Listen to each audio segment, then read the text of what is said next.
ಸ್ವಲ್ಪ ಒಳಗಡೆ ಪುಷ್ಪಾರ್ಚನೆ ಮಾಡುವ ಮೂಲಕ ಕಾರ್ಯಕ್ರಮವನ್ನು ಉದ್ಘಾಟಿಸುತ್ತಿರುವಂತಹ ಸನ್ನಿವೇಶ ಈಗ ನಿಮ್ಮ ಮುಂದೆ.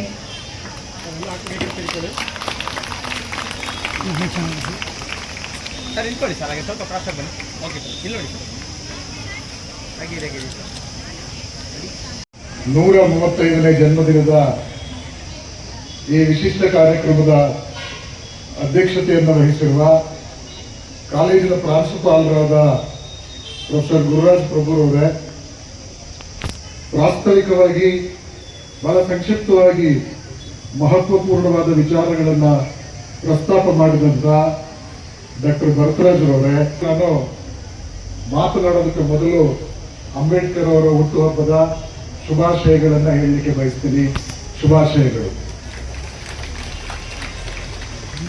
ಈಗಾಗಲೇ ಮಾತನಾಡಿದಂತೆ ಅಂಬೇಡ್ಕರ್ ಅವರ ಕುರಿತು ಮಾತನಾಡೋದು ಬಹಳ ಸಂಕೀರ್ಣವಾದ ಕೆಲಸ.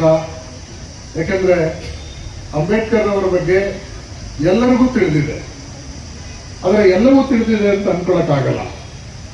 ಅವರ ಬಗ್ಗೆ ಬಹಳಷ್ಟು ನಮಗೆ ಗೊತ್ತಿರುವಂಥ ವಿಚಾರಗಳು ಭಾರತದ ಇತಿಹಾಸದ ಪುಟಗಳಲ್ಲಿ ಅಥವಾ ಬರಹಗಾರರು ಹೇಳಿದಂಥ ಕೆಲವು ಅಂಶಗಳು ಮಾತ್ರ. ಅಂಬೇಡ್ಕರ್ ಅವರಂತವರನ್ನ ಅರ್ಥ ಮಾಡಿಕೊಳ್ಳೋದು ಒಂದು ಕಾರ್ಯಕ್ರಮದಲ್ಲಿ ಅಥವಾ ಒಂದು ಭಾಷಣದ ಮೂಲಕ ಸಾಧ್ಯವಾಗುವಂಥ ವಿಚಾರ ಅಲ್ಲ. Because is a multifaceted, multi-dimensional, towering personality who can be understood by different dimensions, by different people based on their perception. ಜಗತ್ತಿನ ಮಹಾನ್ ಮಾನವತಾವಾದಿ, ಶೋಷಿತರ ಜೀವಂತ ಧ್ವನಿ ಅಂತ ನಾವೆಲ್ಲ ಹೇಳಿದ್ರೆ ವಿಶ್ವಸಂಸ್ಥೆ 2015 ಇಸ್ವಿನಲ್ಲಿ ಅವರನ್ನ ಸಿಂಬಲ್ ಆಫ್ ನಾಲೆಡ್ಜ್ ಅಂತ. Why was called symbol of knowledge is, ನಿಮಗೆಲ್ಲ ಗೊತ್ತು, ಭಾರತದ ಇತಿಹಾಸ ಬಹಳ ಅದ್ಭುತವಾದಂತಹ ಇತಿಹಾಸ. ಹೆಮ್ಮೆಯಿಂದ ಹೇಳ್ಕೊತೀವಿ, 6000 ವರ್ಷಗಳ ಇತಿಹಾಸ ಇದೆ.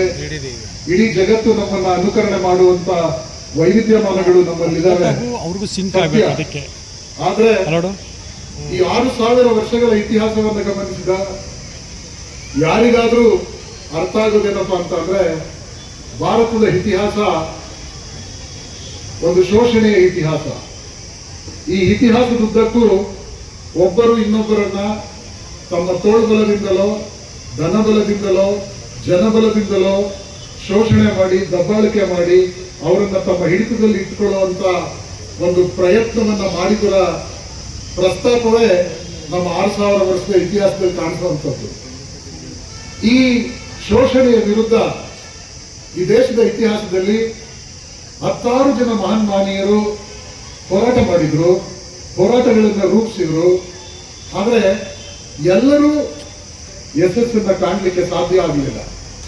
ಯಾಕೆಂದ್ರೆ ನಿಮಗೆ ಗೊತ್ತು, ಶೋಷಣೆ ಅಂದ್ರೆ ದುರ್ಬಲರ ಮೇಲೆ ಸಬಲರು ಮಾಡುವ ದಬ್ಬಾಳಿಕೆ. ದುರ್ಬಲರು ಯಾರಾಗಿರ್ತಾರೆ ಅಂತ ಅಂದ್ರೆ, ಎಲ್ಲಿ ಯಾವುದು ಶಕ್ತಿ ಅನಿಸ್ಕೊತದೋ, ಸಂಪತ್ತು ಅನಿಸ್ಕೊತದೋ ಅದು ಇಲ್ಲದವರು ದುರ್ಬಲರಾಗುತ್ತಾರೆ. ಶಕ್ತಿ ಸಂಪತ್ತುಗಳು ಬೇರೆ ಬೇರೆ ರೂಪದಲ್ಲಿರಬಹುದು.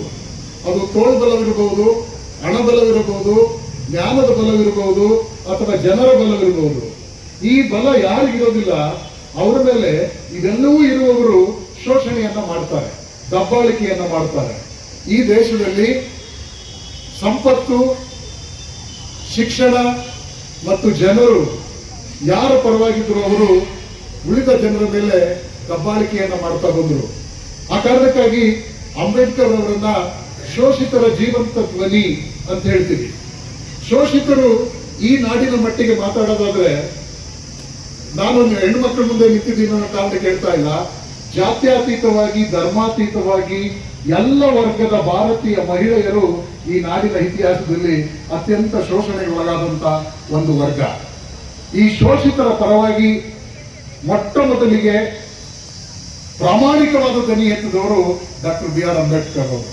ಹೆಣ್ಣು ಮಕ್ಕಳು ಅರ್ಥ ಮಾಡ್ಕೋಬೇಕು, ಪುರಾಣದುದ್ದಕ್ಕೂ ಅಥವಾ ಇತಿಹಾಸದ ಉದ್ದಕ್ಕೂ ಹೆಣ್ಣು ಮಕ್ಕಳನ್ನ ಓಲೈಸುವಂತ, ಅವರನ್ನು ಅಲ್ಪತೃಪ್ತರನ್ನಾಗಿ ಮಾಡುವಂತ ಪ್ರಯತ್ನಗಳು ನಿರಂತರವಾಗಿ ನಡೆದವು. ಅದು ಯಾವ ರೀತಿ ಅಂತಂದ್ರೆ ನಿಮ್ಗೆಲ್ಲ ಹೆಣ್ಮಕ್ಳು ಗೊತ್ತು. ನಾವು ಹೆಣ್ಣು ಮಕ್ಕಳನ್ನ ಯಾವುದರ ಸಂಕೇತ, ಜ್ಞಾನದ ಸಂಕೇತ ಅಂತ ಹೇಳೋದಿಲ್ಲ, ಧೈರ್ಯದ ಸಂಕೇತ ಅಂತ ಹೇಳೋದಿಲ್ಲ. ಅವ್ರನ್ನ ಇನ್ನೂ ಸ್ವಲ್ಪ ತೃಪ್ತಿ ಪಡಿಸ್ಬೇಕಂತ ಆದ್ರೆ ನಿಮ್ಮನ್ನ ಸಂಪತ್ತಿನ ಸಂಕೇತ, ನಿಮ್ಮನ್ನೊಂದು ದೇವರು ಮಾಡಿದೀವಿ. ನೀವು ಜ್ಞಾನದ ಸಂಕೇತ, ನಿಮ್ಮನ್ನ ದೇವರು ಮಾಡಿದೀವಿ. ನೀವು ಆಸ್ತಿಯ ಸಂಕೇತ, ನಿಮ್ಮನ್ನ ಭೂಮಿ ತಾಯಿ ಅಂತ ಹೊಗಳ್ತೀವಿ. ಈಗ ದ್ವಿತೀಯ ಬಹುಮಾನವನ್ನು ಪಡೆದಂತವರು ಅಂದ್ರೆ ನಮ್ಮ ಕಾಲೇಜಿನ ಅಂತಿಮ ಬಿಕಾಂ ವಿದ್ಯಾರ್ಥಿನಿಯಾದಂತಹ, ಅಂತಿಮ ಬಿಕಾಂ ಬಿ ವಿಭಾಗದಲ್ಲಿ ಓದ್ತಾ ಇರ್ತಕ್ಕಂಥ ಕಾಂಚನ ಅವರು ದ್ವಿತೀಯ ಬಹುಮಾನವನ್ನು ಗಳಿಸಿದ್ದಾರೆ. ಅವರು ನಮ್ಮ ಕಾಲೇಜಿನ ಪ್ರಾಂಶುಪಾಲರಾದಂತಹ ಗುರುರಾಜ್ ಬಾಬು ಸರ್ ಅವರು ಬಹುಮಾನ ವಿತರಣೆ ಮಾಡಬೇಕಾಗಿ ಕೇಳ್ಕೊಳ್ತೇನೆ. ಬಹುಮಾನದ ಮೊತ್ತ 2,000 ರು ಮತ್ತು ಒಂದು ಮೊಮೆಂಟ್. ಎಲ್ಲರೂ ಚಪ್ಪಾಳೆ ಮೂಲಕ ವಿದ್ಯಾರ್ಥಿಗಳನ್ನು ಪ್ರೋತ್ಸಾಹಿಸ. ಈಗ ಪ್ರಬಂಧ ಸ್ಪರ್ಧೆ ದ್ವಿತೀಯ ಟ್ರೋಫಿಯನ್ನ ಈ ಬಹುಮಾನ ಹೊಂದಿರುತ್ತೆ.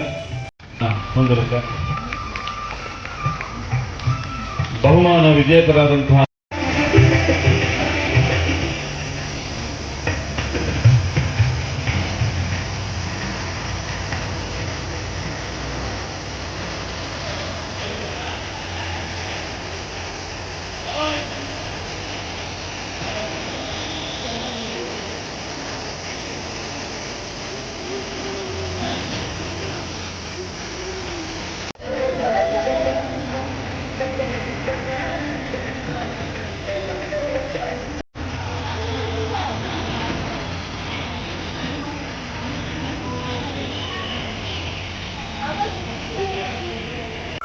ಬಟನ್ ಮೇಲೆ ಕ್ಲಿಕ್ ಮಾಡಿ ಹಾಗೂ ನಮ್ಮ ಹೊಸ ವಿಡಿಯೋಸ್ ಅಪ್ಲೋಡ್ಗೋಸ್ಕರ ಪಕ್ಕದಲ್ಲಿ ಕಾಣುವ ಬೆಲ್ ಬಟನ್ ನಮ್ಮೆಲ್ಲ ವಿಡಿಯೋಗಳನ್ನ ಲೈಕ್ ಮಾಡಿ, ಶೇರ್ ಮಾಡಿ ಹಾಗೂ ಕಮೆಂಟ್ ಮಾಡಿ.